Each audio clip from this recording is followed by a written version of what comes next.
korang, saya ada nak share dengan korang satu produk yang best tau.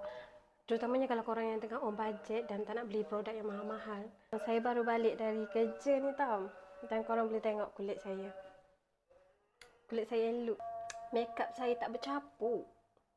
Cantik elok. Pakai pelembap baru tau. Dan yang paling mengejutkan, pelembap ni tekstur dia pelik sangat. Dan dia macam primer tau. Saya pakai Garnier Vitamin C. Tekstur dia sangatlah pelik. Patutlah saya pelik kenapa tekstur dia seakan-akan primer Smashbox tu. Oh, rupa-rupanya. Okey. Korang boleh tengok. Dia buat makeup kita jadi si elok atas kulit tau. Ni makeup saya lepas habis kerja. Tapi tengok. Stay elok tau. Tekstur dia. Tekstur dia tak macam pelembap biasa tau. Tengok.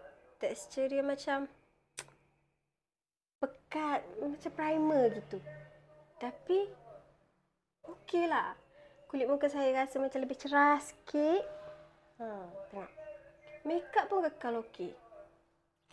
So kalau korang tengah on budget dan kalau korang rasa korang nak cari pelembap baru, saya syorkan yang ni. Syok pakai. Suka sangat.